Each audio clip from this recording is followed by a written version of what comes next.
12:05 y acá nos llega un mensaje que dice buenos días a todos, el futuro nos genera ansiedad. Bueno, tenemos algunas respuestas, porque ahora sí, lo tenemos en comunicación con nosotros, al especialista, Ujú. a Juan Manuel, que ya está del otro lado, a ver si nos estás escuchando. Juan Manuel, buenos días.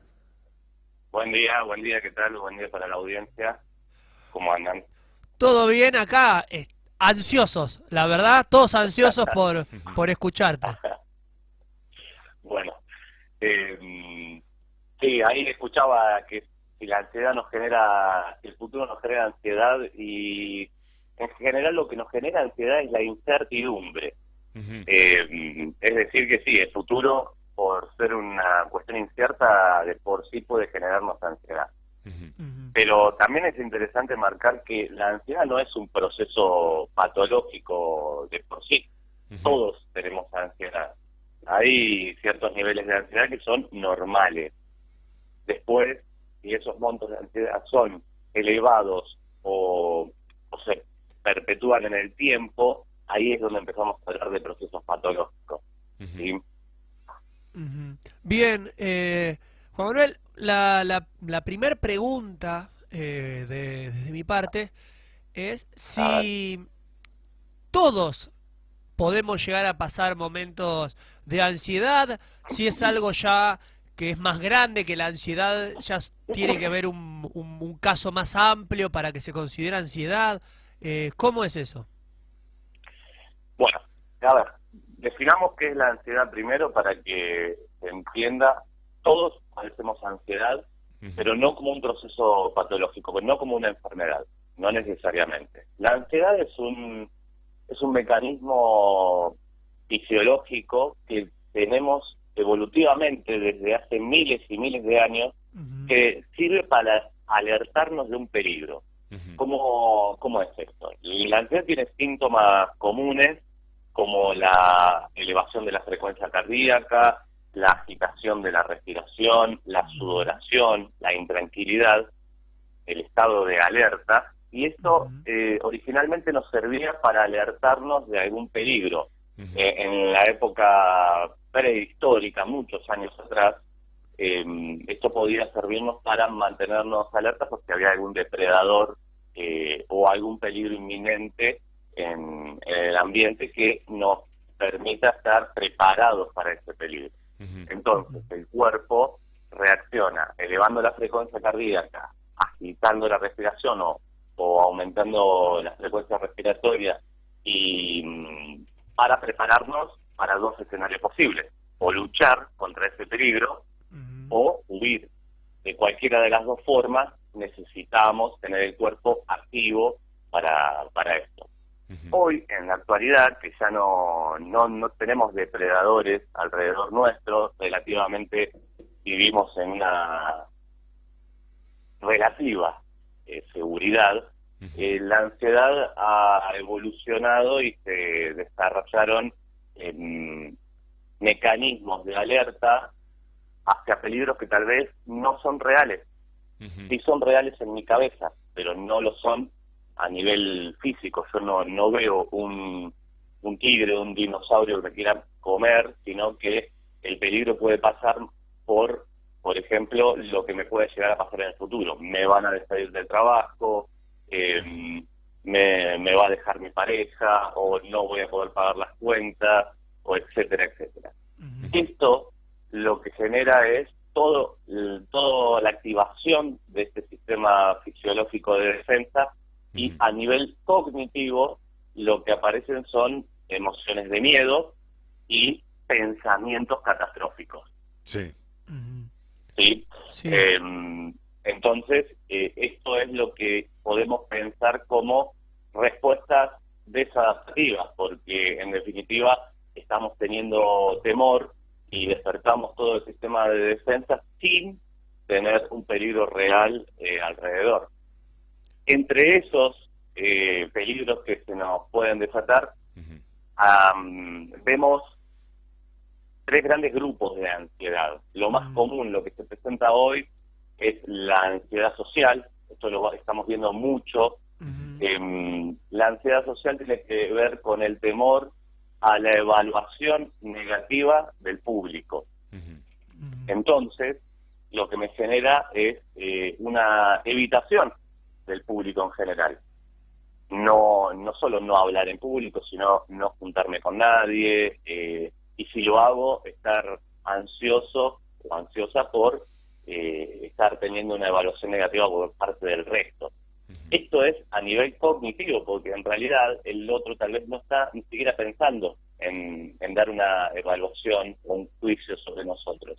Claro. Esto es Claro. más imaginado que real. Ujú. ¿Sí? En Eso ese por un lado. sentido, sí, en ese Sí. sentido, Juanma, esta sociedad contemporánea es más ansiosa que la sociedad industrializada de principio de siglo. A ver, es posible. Lo que pasa es que a principios del siglo no teníamos tantos estudios científicos como los que tenemos hoy. Ujú. Entonces no tenemos datos para comparar, pero podríamos pensar que esta sociedad actual Ujú. sí tiene una tendencia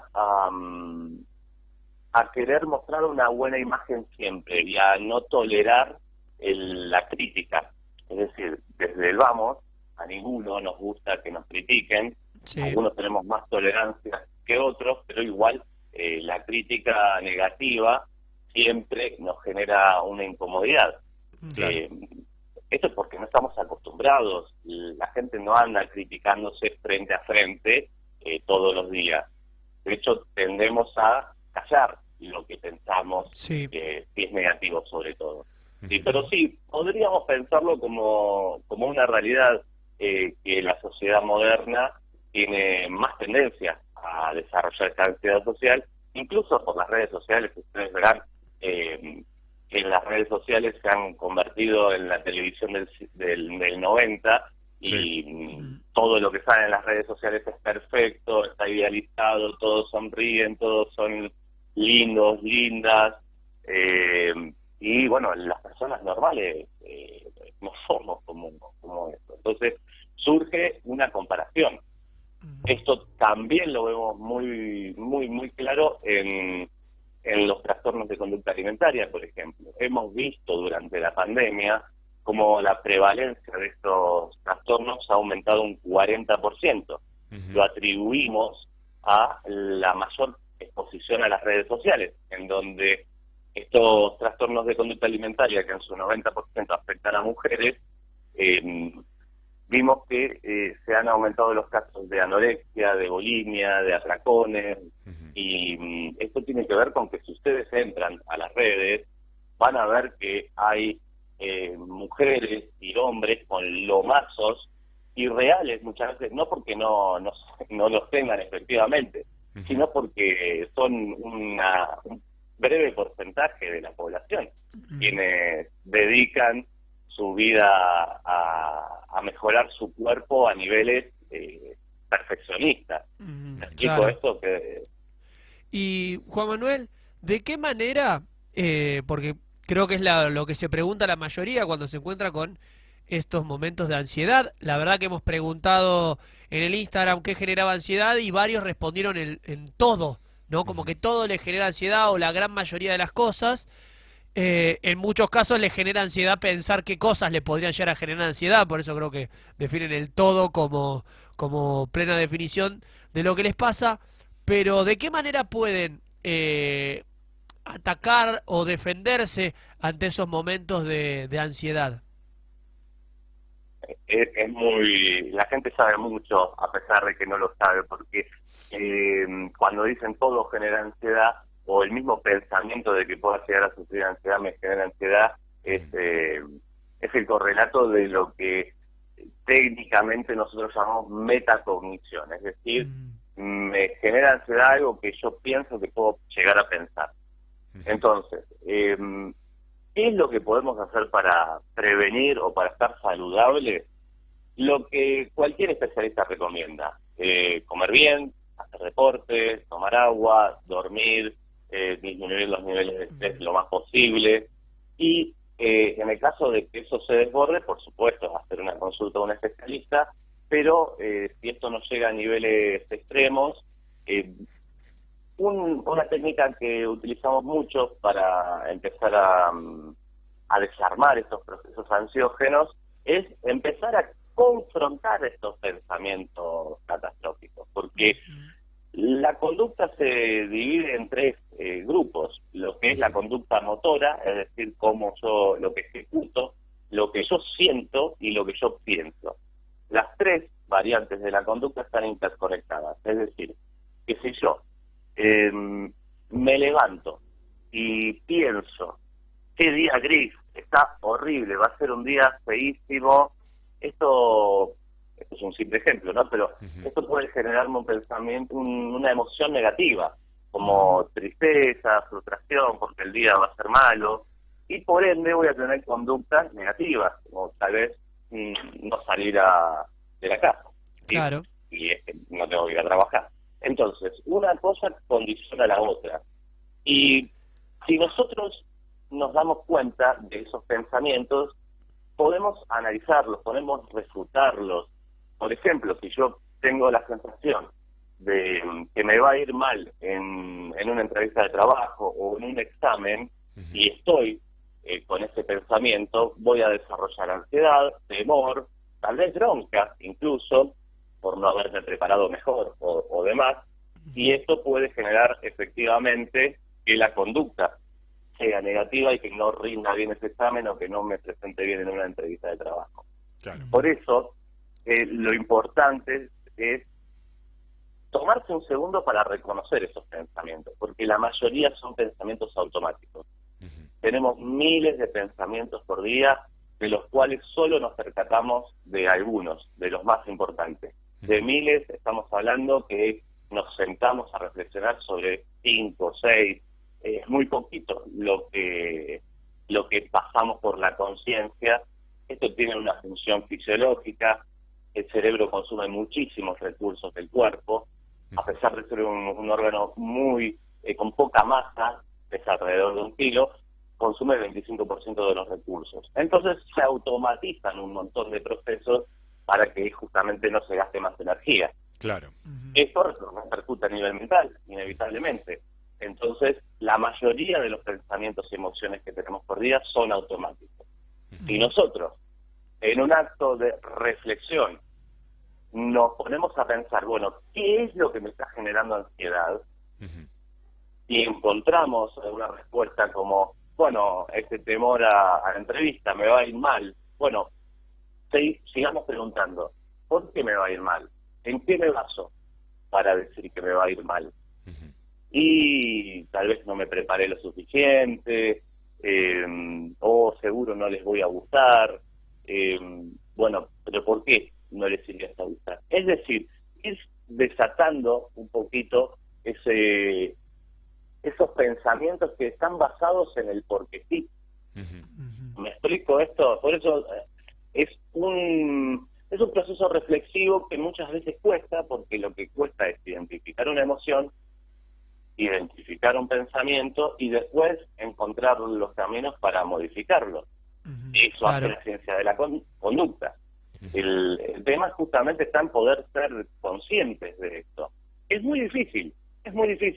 Yo le pregunto a ustedes e incluso a la audiencia, ¿qué están sintiendo ahora? ¿Qué están pensando ahora? Y van a tener que hacer un esfuerzo mental para darse cuenta de esto. A menos que lo tengan muy presente en este momento, pero eso es lo menos común. Claro. Sí.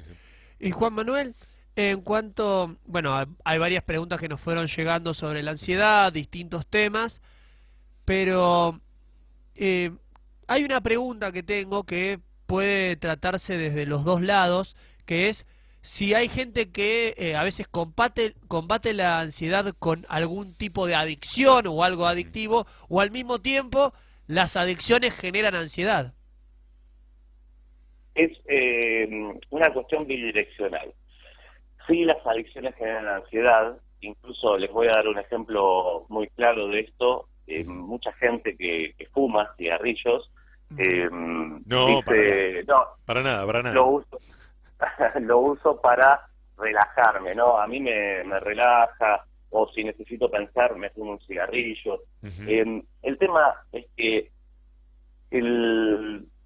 la nicotina genera una dependencia a nivel neuronal que cuando empieza a haber escasez de nicotina porque pasa el tiempo sin que fumo, Ujú. pasan 20, 30 minutos sin fumar, el cuerpo empieza a sentir esa necesidad. Esto es el síndrome de abstinencia. Ujú. Genera leves niveles de ansiedad y cuando yo fumo un cigarrillo, relajo. Ujú. Pero relajo no porque el cigarrillo es un ansiolítico o un psicólogo que me está ayudando a bajar la ansiedad, sino porque reduce la ansiedad que el mismo cigarrillo genera. ¿Puede ¿Sí? Es generarse con decir, otras cosas que no sean específicamente, no sé, el cigarrillo o en algún caso el alcohol, la sustancia? O el Podría ser azúcar, con el el, azúcar, con comidas que la el gente pan. Ujú. encuentre algo que cuando sufre de alguna ansiedad dice, no, me relajo haciendo tal cosa y Ujú. después se vuelve en parte como una adicción o se vuelve una necesidad de relajarse todo el tiempo haciendo eso porque si no se le genera ansiedad. sí, hermosa, hermosa pregunta porque sí, es así. Eh, Puede suceder con conductas, con comida, con sustancias, con cualquier cosa. Ujú. Nuestro cerebro es una máquina de procesar información y almacenar información. Es Ujú. decir, que si yo dejo un registro en mi memoria de que Ujú. cierta acción, o el azúcar, vamos con el azúcar, Ujú. consumir azúcares me relaja, me gusta, me trae satisfacción, Ujú. la abstinencia de ese azúcar va a generarme ansiedad, no solo a nivel fisiológico, sino que a nivel cognitivo también, Claro. porque yo empiezo a pensar que la necesito Ujú. y Ujú. empiezo a recordar la satisfacción que me produjo la ingesta de ese azúcar y el hecho de no tenerla también me despierta ansiedad, ¿sí? Ujú. Después, por otro lado, yo como te respondí a la primera pregunta, sí es bidireccional porque no es solo que la sustancia genera ansiedad, sino que a veces la ansiedad genera el consumo Ujú. Claro. de algo. Y yo, a nivel fisiológico, a nivel motor, también la ansiedad nos genera inquietud, intranquilidad, es decir, vamos a necesitar movernos, hacer algo porque no nos toleramos. Es decir, que vamos a una definición básica de la ansiedad que es malestar. Ujú. En general es un malestar que sentimos. Tenemos que hacer algo con ese malestar. Ujú. Algunos simplemente lo toleran, otros recurren a sustancias, otros recurren a pensamientos catastróficos y es cualquiera de estos caminos, si no es controlado, puede conducir a enfermedades. Claro, en ese Claro. sentido tenemos un oyente que se llama Luli que dice, ¿y cuándo sería necesario acudir a un profesional? Bueno, cuando hay una enfermedad específicamente, ¿cuándo hay una enfermedad?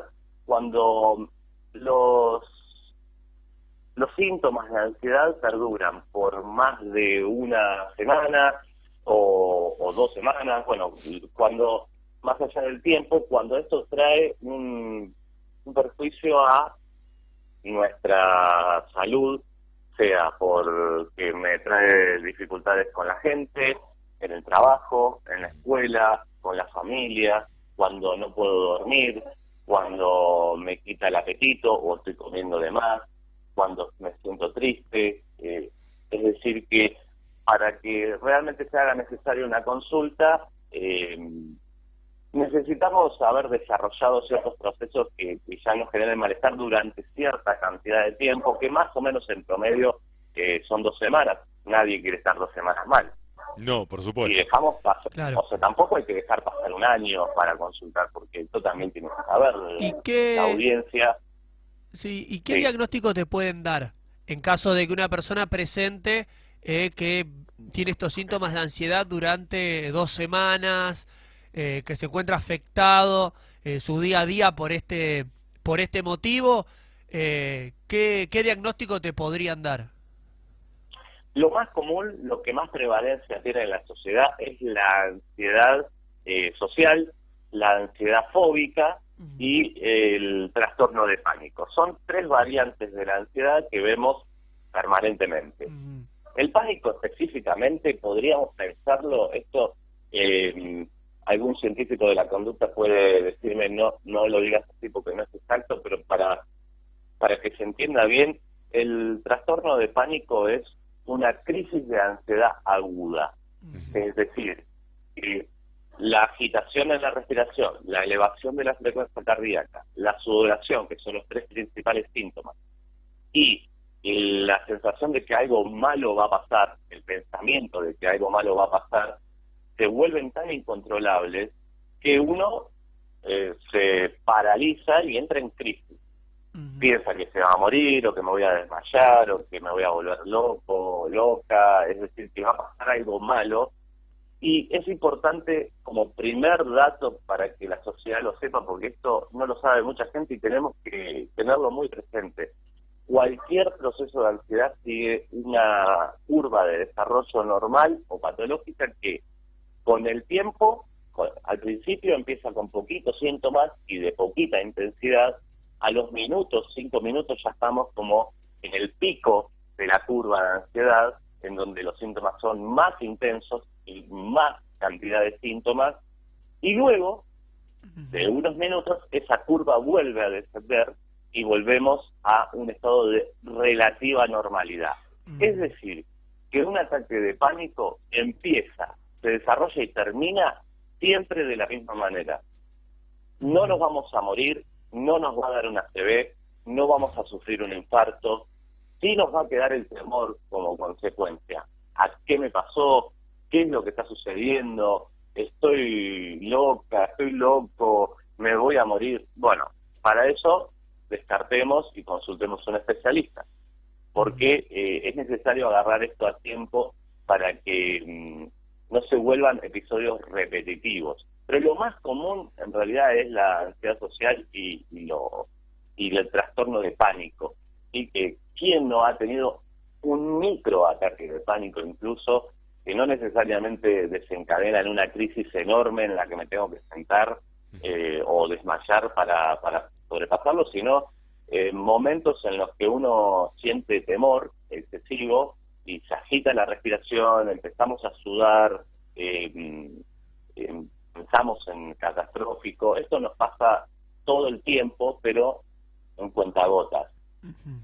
Todo Claro. el tiempo que haya situaciones de peligro, ¿no? Bien, entonces, Juan Manuel, cuando a las personas, cuando alguien sufra por ansiedad y se vea esto repetido y que duren los síntomas durante ya 2 semanas, que no se puede controlar, ahí acudir a un especialista para que, bueno, se haga los estudios, todo el tratamiento que sea necesario para poder controlarlo, manejarlo, ver cuál es el diagnóstico de dicha ansiedad, ¿no? Qué es lo que se diagnostica, y a partir de ahí poder tratarlo de la mejor manera, pero saber que la ansiedad no es en sí algo que te va a matar, que te va a producir, como decías, una ACV, paro, te puede generar un miedo, pero no más que eso.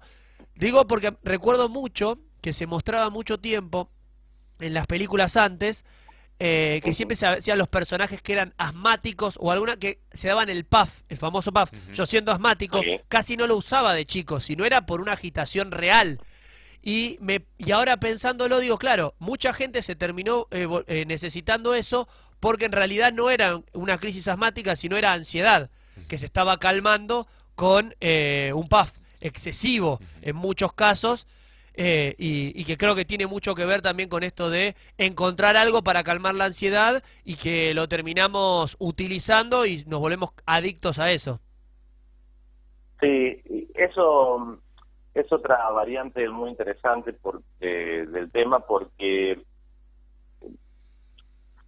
cuanto nosotros más evitemos la ansiedad, sea con un PAP, o sea con una benzodiazepina o un clonazepam, lo que habitualmente se conoce como clonazepam o ribotril o clonazepam, las marcas comerciales de estos medicamentos, cuanto más nosotros evitemos estos procesos y nos enchufemos un medicamento o intentemos evitar esa situación de malestar, más perdura en el tiempo esa conducta de pánico. Es decir que, aunque uno crea que evitando ese malestar en ese momento, puede diluir esta crisis.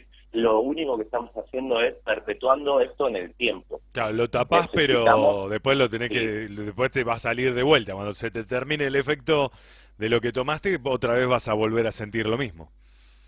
sí, y además hay una cuestión natural que se va gestando en esto de evadir esa conducta, que es la de engrandecer este pánico y achicarme yo, en el sentido de me resigno, ya no puedo lidiar con esto, por lo tanto me tengo que tomar un clonazepam o tengo que tener el puff al lado mío, porque si no, no puedo enfrentarlo. Claro. Y si yo no puedo enfrentarlo, cada vez el temor es más grande, con lo cual las crisis pueden ser más grandes y más repetitivas, y la verdad es que esto no se tiene que afrontar con medicación.